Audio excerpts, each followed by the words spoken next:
हमारा दुर्भाग्य है यदि हम गुरु के शब्द पर न चल पावे। जैसे बाण अमोघ प्रभु का, ऐसे गुरुदेव के शब्द अमोघ। अगर शब्द पे चढ़ जाओ तो लक्ष्य पे पहुंचा दे। तुम्हारी चलने की ताकत नहीं है, गुरु के शब्द पर चढ़ के जाया जाता है। बात ध्यान रखो। जैसे हनुमान जी महाराज जब अवधपुरी से ऊपर से जा रहे थे द्रोणागिरी लिए, तो भरत जी महाराज तो राम वियोग में व्याकुल थे। सेवक ने सूचना की कि प्रभु ऐसा लग रहा है कोई निशाचर अवधपुरी को नष्ट करना चाहता है, क्योंकि ऊपर पहाड़ लेकर के इधर से। तो ये पता ही था कि राम रावण युद्ध हो रहा है। भरत जी तत्काल सावधान हुए और एक बिना फण का बाण संधान करके मारा कि शत्रु पक्ष घायल होकर आए और पहाड़ को रोक लिया जाए। दोनों काम एक साथ। जब कभी वीरता की बात आती थी तो हनुमान जी से भरत जी की सराहना करते थे, तो हनुमान जी को लगता था भरत जी कैसे वीर हैं। तो आज देखा कि हनुमान जी को भी और द्रोणागिरी को भी, अगर द्रोणागिरी नीचे आ जाता तो अवधपुरी चकनाचूर हो जाती। द्रोणागिरी को रोक लिया और हनुमान जी मूर्छावस्था में जब राम राम राम, तो उनको लगा तो बड़ा अनर्थ हो गया, भगवान की दास का अपराध बन गया। अगर मैं मन वचन कर्म से भगवान राम का दास हूं तो इनको शुद्धि हो जाए, होश आ जाए, पीड़ा नष्ट हो जाए।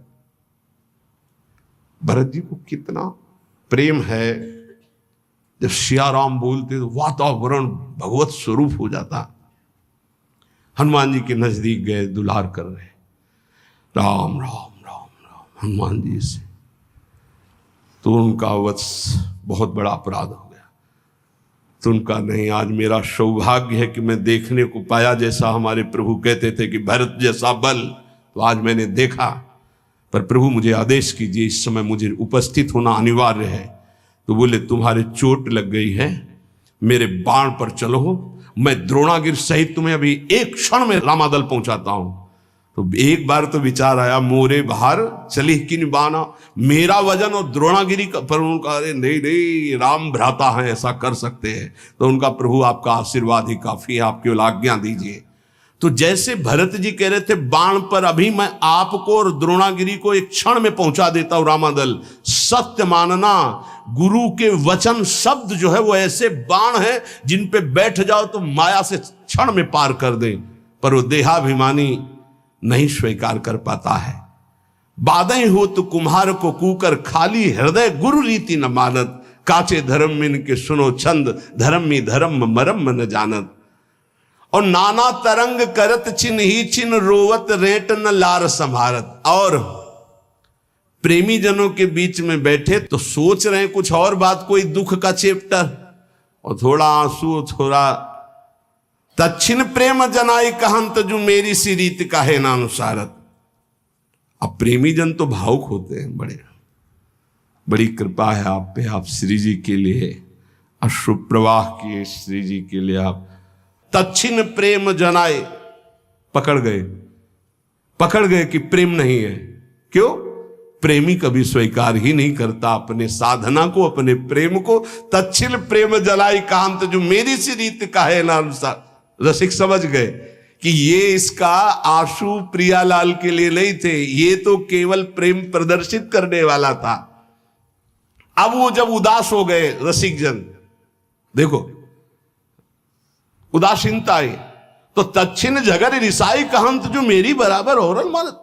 और झगड़ने लगे कि मुझे प्रेमी कहो। ऐसे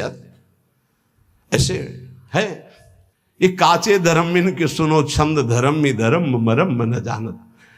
और गुरुजनों से, रसिक जनों से, मेरो सो प्रेम मेरो सो कीर्तन, मेरी सी रीत काहे ना अनुसारत।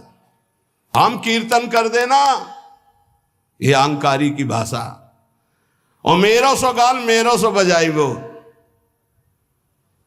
ऐसा भी होता है। मेरो सुकृत सबे जो विसारत। एक बार चांस दीजिए, फिर आप देखेंगे। जब चांस दिया ना तो देखा कि शून्य के नीचे माइनस पे आ गए। अहंकारी श्री जी के आगे नहीं गा सकता, ध्यान रखना। और जिनको देखा रो करके ऐसे, तो रंग जमा दिए। जिनको था कि मैं कुछ नहीं हूं, रो रहा है श्री जी के चरणों में, तो रंग जम गया। और जिनको था कि हां कुछ नहीं, बोले मेरो सो प्रेम मेरो सो कीर्त। बात करने से पता चलता है कि साधक रसिक है या अहंकार का रसिक है, श्री जी का रसिक है या अहंकार का रसिक। वैसे प्रायः अहंकार का ही होता है। कोई बिरला जो कहे हरिवंश रस बिरलो समझनहार। यहाँ तो ऑपरेशन थिएटर है, यहाँ तो तुम्हें इत्र लगा के नहीं भेजा जाएगा, यहाँ तो ऑपरेशन करके भेजा जाएगा। अगर ऑपरेशन नहीं हुआ तो फिर कहाँ जाओगे? रसिकों की सभा में तो ऑपरेशन होता है। मेरो सो प्रेम मेरो सो कीर्तन मेरी सी रीत का है अनुसारत, और मेरो सो गान मेरो सो बजाई वो, ऐसा भी है। बहुत बहुत प्रकार से हम ये देखा है। अहम का नहीं कीन हो इस कभों अभिमाना, सुख हो अंचा कृपा निधाना। भगवान के दरबार में, श्री जी के दरबार में यही दरबार दीन को आदर रीति सदा चली आई। अब छाणी मर्याद गुरुन सो बोलत कंचन कांच बराबर मानत। ये जो कच्चे धर्मी होते हैं गुरुजनों से ऐसे बात करते हैं मर्यादा छोड़ करके, ये कांच और हीरे को बराबर समझते हैं। ऐसा होता है, ऐसा होता है। कांचे धर्मी और तो पूरा और डाल दिए, और अच्छा है, तुम कैसे हो? काचे धर्मिन की सुनो छंद धर्मी धर्म मरम।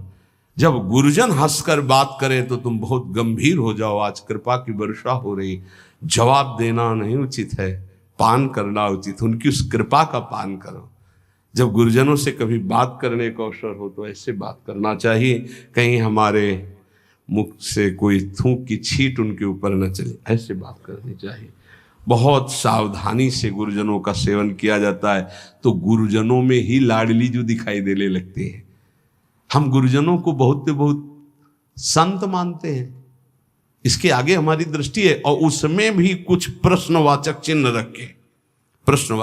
रख के संत मानते हैं। अगर हमको ये साक्षात भाव आ जाए कि मेरी लाडली जो मेरे गुरुदेव के रूप में है, तो निश्चित समझो कुछ ही दिनों में आपका परिवर्तन बहुत जोर से हो जाए। इसलिए कहा गया गुरुर् ब्रह्मा गुरुर्विष्णु गुरुर्देव महेश्वरा गुरु साक्षात परब्रह्म तस्मै श्री गुरुवे नमः। पर ऐसा केवल बोला जाता है, श्लोक में भाव किसी के बिरले होते हैं कि मेरे परब्रह्म परमात्मा साक्षात गुरुदेव जी, मेरी लाडली गुरुदेव जी। तो बोले देखे जो देखे भले जो भले, तुम आपनो और परायो न जानत। हाँ जो सदारस रीति बखानत, मेरी बराबर ठागन मानत। बोले देखे जो देखे भले जो भले, तुम आपनो और परायो न जानत। अभी कपड़ा केवल कल बदला है, कुछ ज्ञान नहीं है। और महापुरुषों की सभा में आसन दिया जाता, चौड़े में आके बैठ जाते हैं। ऐसा नहीं होना चाहिए। गुरुजनों की, बड़े जनों की जहां आसन मिलता है उस आसन को माथा रखकर प्रणाम करके समेट कर बैठा जाता है। उसे समेट कर रख दिया, हाथ जोड़कर बैठ गए। इस परीक्षा होती है कि आप कितने योग्य उपासक हैं। वयोवृद्ध और सिद्धों की बात जाने दो, लेकिन साधक को चाहिए कि अगर सभा में गुरुजनों की या पूज्य जनों की सभा में आसन मिले तो आसन पे नहीं बैठना चाहिए, तत्काल उस आसन को प्रणाम करके समेट कर रखा जाए और जमीन पे बैठा जाए, या अन्य उस आसन विशेष जो आसन दिया गया उस पे नहीं, उसका कोना पकड़ कर धीरे से हटा के फिर ऐसे। ये महापुरुष जन इसको देखते हैं, ऐसे बड़ी प्रवीणता से देखते हैं।